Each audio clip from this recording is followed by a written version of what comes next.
बिस्मिल्लाहिर्रहमानिर्रहीम। Second year class economics chapter number 8 का topic जो है आज हमने डिस्कस करना है पाकिस्तान में सनती शोबे के मसाइल। Problem of industry sector, problem of industrial sector. वो कहता है इससे मसाइल भी कह सकते हैं, खामियां भी कह सकते हैं, कमज़ोरियाँ भी कह सकते हैं, सनती शोबे के मुश्किलात भी कह सकते हैं। बड़े सगीर की तारीख़ में जो है पाकिस्तान उस वक़्त वजूद में आया 1947 में। जो अंग्रेज़ थे, वैसे कुरान करीम में भी है मुसलमान का भाई है, काफिरों के साथ कभी भी काफिर आपके दोस्त नहीं हो सकते। जब तकसीम हुई तो अंग्रेज़ों ने जो है हिंदुओं का साथ दिया। ज़्यादातर तकसीम के अंदर जो इंडस्ट्री सेक्टर के जितने भी इलाके थे वो सारे हिंदुओं को मिल गए। और सनती शोबा जो है पाकिस्तान का शुरू से वीक था और कौमी आमदनी किसी मुल्क की मुआशी तरक्की के लिए सनती शोबा जो है बहुत अहमियत का हामिल है। हम देखें अमेरिका को, हम देखें बरतानिया को, हम देखें फ़्रांस को, हम देखें चाइना को, इन मुल्कों ने जो है ज़राई शोबे को छोड़ दिया है। बहुत नेसेसिटी गुड्स पैदा करते हैं, लेकिन सनती शोबे पर बहुत ज़्यादा तवज्जो दी है। जब ज़्यादा तवज्जो दी है, आज उन्हीं की पैदा करदा अशिया पूरी दुनिया में क्या कर रहे हैं, हम डिमांड कर रहे हैं। उनकी मिज़ाइल टेक्नोलॉजी, उनकी जो है रोज़मर्रा ज़िंदगी की जितनी इस्तेमाल की अशिया हैं, कारखानों के अंदर मशीनरी सारी उनके इस्तेमाल कर रहे हैं।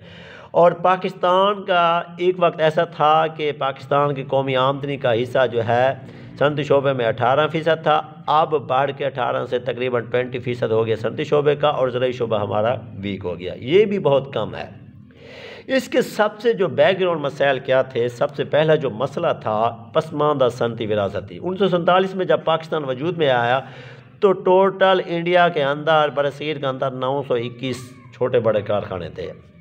सिर्फ 34 पाकिस्तान के हिस्से में है। ज़ाहिर बात है कि जब हिस्से में कारखाने कम आएंगे, इंडस्ट्री सेक्टर की अशिया कम पैदा होंगी। जब कम पैदा होंगी तो हमारी एक्सपोर्ट कम होगी। जब एक्सपोर्ट कम होगी तो हमारा मुल्क माशी लिहाज से तरक्की नहीं कर सकेगा।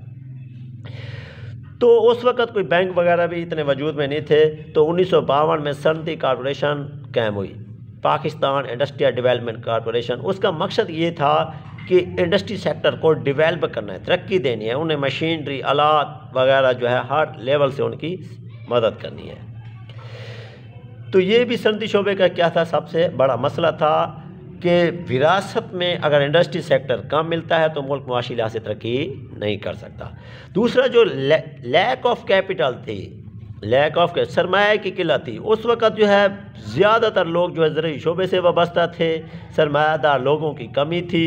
जो मुसलमान थे वो ज़राअत से ज़्यादा वाबस्ता थे, जिसकी वजह से जो है सरमाया ना होने की वजह से जो है बड़ी सनतों का वजूद में ना आना सनती शोबे की क्या थी, सबसे बड़ी मुश्किलात थी। तीसरा पॉइंट है ज़रूरियात मुअद्दनियात मशीनरी की किल्लत। पाकिस्तान के अंदर तलब के मुकाबले में उनको जो है कर्ज़ा जो है कर्ज़े की तलब ज़्यादा थी और सरमाया उन्हें कम फराहम करते थे, तो इस वजह से सरमाया की किल्लत थी।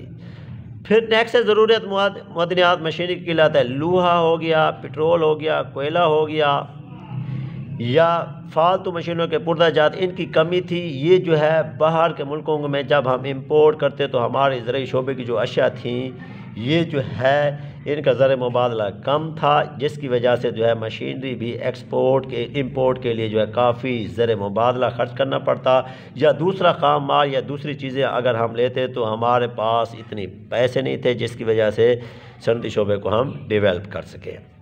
चौथा पॉइंट है खाम माल की किल्लत, रॉ मटीरियल। कपड़ा तैयार करना है तो उसके लिए कपास की ज़रूरत होती है, जूते तैयार करने हैं तो उनके लिए जो है हमें चमड़े की ज़रूरत है, गाड़ियों के लिए मशीनरी जो पुर्जाजात थे इनकी क्या थी, कमी थी। फ़र्ज़ करें कि हम फ्रिज की इंडस्ट्री पाकिस्तान में लगाना चाहते हैं। अब फ्रिज का जो खाम माल है वो जापान से आता है। फ्रिज के लिए जितनी भी चीज़ें होती हैं, मशीनरी के जो पुर्जाजात हैं वो जापान से आते हैं। अगर जापान हमें नहीं देगा, दूसरे मुल्क नहीं देंगे तो हम फ्रिज की इंडस्ट्री को डेवलप नहीं कर सकते, ऐसे कारों की सनतों को डेवलप नहीं कर सकते। तो ये भी खाम माल का ना होना सनती शोबे के लिए सबसे बड़ा मसला था।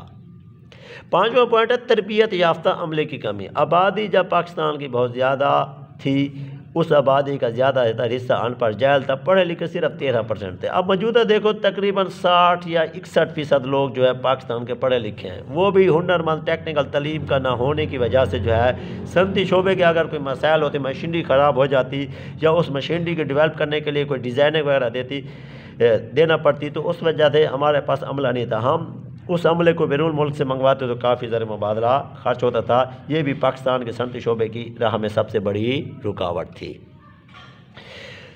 छठा पॉइंट था गैर मुल्की मुकाबला। हमारे अशिया का म्यार जो है घटिया था, गैर म्यारी था। हमने जो है कैटेगरी नहीं बनाई थी, जैसे ए कैटेगरी होती है, बी होती है, सी होती है। अब तो मौजूदा दौर में हमने सनती शोबे को काफ़ी डेवलप कर दिया है। उस वक़्त जो है कपड़ा जो है एक जैसा पैदा कर देते। अब अमेरिका जो है अच्छा क्वालिटी का हमारे मुल्क से कपड़ा लेना चाहता था, अगर हम लो क्वालिटी का देते तो हम गैर मुल्की मुकाबला नहीं कर सकते थे। दूसरे मुल्क के लोग जो है सनतें जो हैं वो ज़्यादा म्यारी अशिया फराम करती, जिसकी वजह से जो है हम गैर मुल्की मुकाबला नहीं कर सकते थे। ये भी हमारे सनती शोबे की राह में सबसे बड़ी रुकावट थी।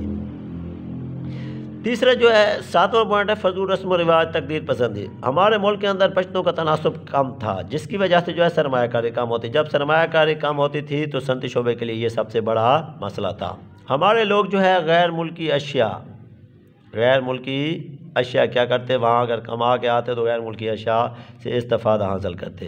जब गैर मुल्की अशिया से इस्तिफ़ादा हासिल करते, फजूल रस्म रिवाज पे लोग खर्च करते, जैसे शादी ब्याह है, देगर तकरीबात हैं, ऐशो इशरत की ज़िंदगी पर खर्च करना। अगर उसको सरमाया को प्रोडक्टिविटी कामों पर ना लगाना भी सनती शोबे की राह में सबसे बड़ी रुकावट है। कोठियाँ महल बनाना, हालांकि ये बड़ी चीज़ नहीं है, असल इंडस्ट्री सेक्टर को डेवलप करके जो है सरमाया में इजाफा करना, ये सबसे बड़ी बात होती है। कमज़ोर बुनियादी सनती ढांचा। विरासत में जो है हमारे मुल्क में तेल की कमी थी, ईंधन की कमी थी, बिजली की कमी थी, गैस की कमी थी। जब ये चीज़ें किसी मुल्क की असास हैं, सनती शोबे की असास का मतलब क्या होता है, बुनियाद हैं। जब ये चीज़ें नहीं मिलेंगी, आपके जो है मुशर्रफ दौर के अंदर देख लो, जरदारी दौर के अंदर देख लो कि 24 घंटों में कुल 6 घंटे 4 घंटे लाइट आती थी। जब लाइट बिजली कम होगी तो इंडस्ट्री सेक्टर का पहिया क्या हो जाएगा, जाम। हमने जो है कोई डैम नहीं बनाया, हमने जो नए ज़ख़ायर तलाश नहीं किए। जब ये सारा काम हमने नहीं किया तो हमारा इंडस्ट्री सेक्टर और भी खसारे में चला गया। ये भी कमज़ोरी की सबसे बड़ी वजह थी। अब तो हमने कुछ काफ़ी डेवलप कर लिया, लेकिन नवाज शरीफ के दौर के अंदर ये सारी चीज़ें काफ़ी डेवलप हुई थी, उससे पहले जो है डेवलप नहीं हुई थी। फिर 9वां पॉइंट है मसनूआत का पास्ट म्यार। हमारी जो है मसनूआत घटिया क्वालिटी की थी। अगर हमने जो है कारें तैयार करनी है, हमने कपड़ा तैयार करना है, दूसरी चीज़ें तैयार करनी है, तो हमें उसके लिए चाहिए कि कैटेगरी बना लेनी चाहिए, अच्छी रॉ मटेरियल इस्तेमाल करना चाहिए, अच्छे कारीगर रखने चाहिए जो चीज़ों को म्यारी और बेहतर बना सकें। ये चीज़, इन चीज़ों की हमारे पास कमी थी, इसलिए हमारी जो बनी हुई मसनूआत थी, चीज़ें थी, वो गैर मुल्की मुकाबला नहीं कर सकती थी। ये भी सनती शोबे के लिए क्या है, सबसे बड़ा मसला था। 10वां पॉइंट है बेटा असर नुमाइश, डिमॉन्स्ट्रेशन इफ़ेक्ट। इसे क्या कहते हैं, डिमॉन्स्ट्रेशन इफ़ेक्ट। हम देखा देखी खर्च करते हैं। एक शख्स ने जो है कार ले ली है, दूसरा कहेगा आमदनी नहीं है तो वो भी कार लेने के लिए तैयार हो जाएगा। एक शख्स ने जो है कोठी बना लिया, दूसरा भी उसका देखा देखी क्या बना लेगा, कोठी बना लेगा। एक शख्स के पास जो है आईफोन आ गया, दूसरे उसको ज़रूरत नहीं है तो फिर भी वो आईफोन रखने के लिए तैयार हो जाएगा। जब हम एक दूसरे की देखा देखी खर्च करेंगे, क्या करेंगे, खर्च करेंगे, तो हमारी बचत कम होगी। जब बचत कम होगी तो हमारी सरमायाकारी भी कम होगी। जब सरमायाकारी कम होगी तो हमारा इंडस्ट्री सेक्टर डेवलप नहीं हो सकता। बेटा जो है सनती शोबे के जो मसाइल हैं ये हमने जो है आज कंप्लीट डिस्कस कर लिया। इस मसाइल का जो हल है, इसका जो मसाइल का हल जो है वो इंशाल्लाह हम कल डिस्कस करेंगे। और MCQs ये कल जो है हमारा 8वां चैप्टर इंशाल्लाह बाइंड अप हो जाएगा। तो इसकी आपने जो है असाइनमेंट बनानी है और बेहतरीन तरीके से तैयार करना है। ठीक है।